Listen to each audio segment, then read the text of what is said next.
Everyone, good morning and welcome back to my channel. আশা করি তোমরা সকলেই খুব খুব খুব ভালো আছো, সুস্থ আছো। আমিও খুব ভালো আছি। চলে এলাম আরও একটা নতুন ব্লগের সাথে। আশা করি আজকের ব্লগটা লাস্ট অবধি সাথে থাকলে তোমাদেরও অনেক ভালো লাগবে। বাচ্চা কার না ভালো লাগে বলো? বাচ্চা তো ফুলের সমান। আর এই যে পুচকুটাকে না আমার জ্বালাতে ভীষণ ভালো লাগে, আর এত সুন্দর করে কিউট করে কথা বলে না, তোমাদেরও ভালো লাগবে। একবার শোনো। ভাই বাজ্য, হ্যাঁ পায়ে লাগবে তো। আচ্ছা বলতে এ, তারপরে হ্যাঁ, তারপরে জোরে বল, জোরে। তারপরে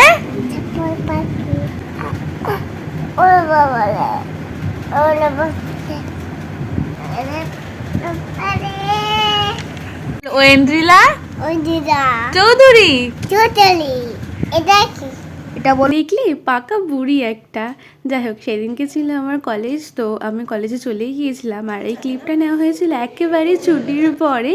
তার জন্য এরকম দেখছো চারিদিকে সব ফাঁকা ফাঁকা, বেঞ্চ ফেঞ্চ একদম ফাঁকা।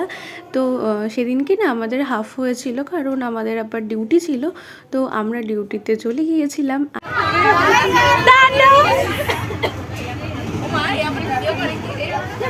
সকলকে টাটা বাই বাই বলে আমরা চলে আসলাম আমাদের ডিউটিতে। তো সেদিনকার মতন সেদিনকার মতন বলা ভুল, সেই সপ্তাহের মতন আমার ওয়ার্ডমেট ছিল এই যে আমার পাশে যিনি বসে আছে। আর সেদিনকে এত বাজে পচা গরম পড়েছিল যে আমি দেখো ফ্যান চলছে, তারপরেও আমি ঘেমে যাচ্ছি অনবরত। আর গরম না ভালো লাগে না, কবে যে কমবে বাঁচি বাবা। আগে ওয়ার্ডমেট ছিল আর এখন পার্সোনাল ওয়ার্ডমেট হয়ে গেছে, সবসময় থাকবে এখন দুজনই ভরসা। এত বড় ঘরে আমি আরও একা আছি, মরলে একদম আগে দেখি মরাচ্ছি। যেহেতু তখন আমরা দুজন একাই ছিলাম, আমরা এরকমই কিছুটা গল্প করছিলাম। যাই হোক, তারপরে আমরা ডিউটি ফিউটি করে বেরিয়ে যাই এবার কলেজের উদ্দেশ্যে। আর আমাদের দুজনের ওয়ার্ডটা বেসিক্যালি একটু ভেতরেই ছিল, তার জন্য একটু হেঁটে সামনের দিকে যেতে হয়েছিল।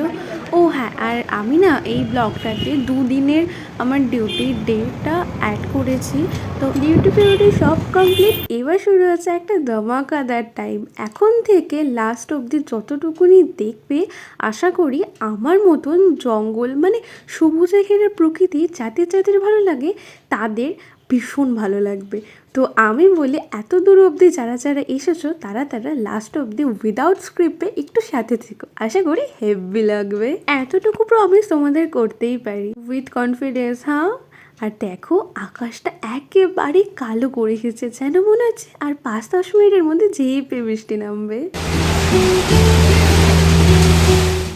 এই যে হ্যাঁ, এই জায়গাটার কথাই বলছি। সেদিন সাডেন একটু প্ল্যান হয়েছিল কফি ডেটে যাওয়ার, তো চলে এসেছিলাম একটা সুন্দর ক্যাফে। আর এটা হচ্ছে কল্যাণীতে, ভীষণ সুন্দর একটা জায়গা। এরকম মেঘলা মেঘলা দিনের ইভিনিংটা দারুণ কাটবে এখানে যদি যাওয়া যায়।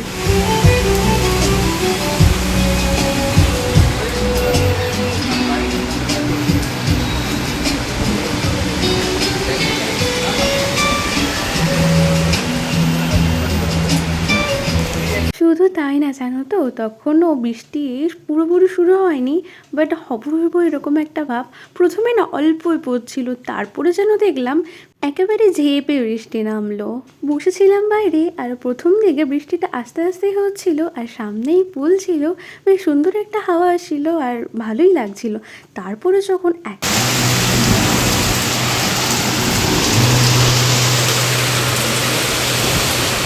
একেবারে জোরে নামা শুরু করলো, একেবারেই না ভিজে গিয়েছিলাম। তখন মনে হচ্ছিল কিভাবে ভেতরে যাব, আর আমি যেতে গিয়ে না হাফ ভিজেও গিয়েছিলাম। বৃষ্টি হচ্ছে হোক বা চারপাশটা দেখলে এত সুন্দর লাগছে, যেন মনে হচ্ছে এখানেই থেকে যায়।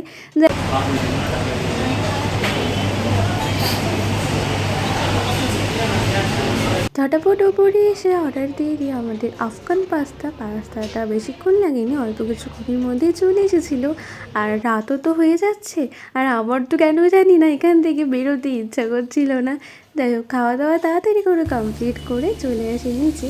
শুধু তাই না গো, এই জায়গাটা না পুরোটা ঘুরেছি, ঘোরার পরে আমার একদমই এখান থেকে বেরোতে ইচ্ছা করছিল না। মানে আরও বেশি সুন্দর লাগছিল, কেন বলো তো, এত সুন্দর আলো, এর জন্যই হয়তো। আর ওয়েদারটাও সেদিনকে সত্যি বলতে ভীষণই ভালো ছিল।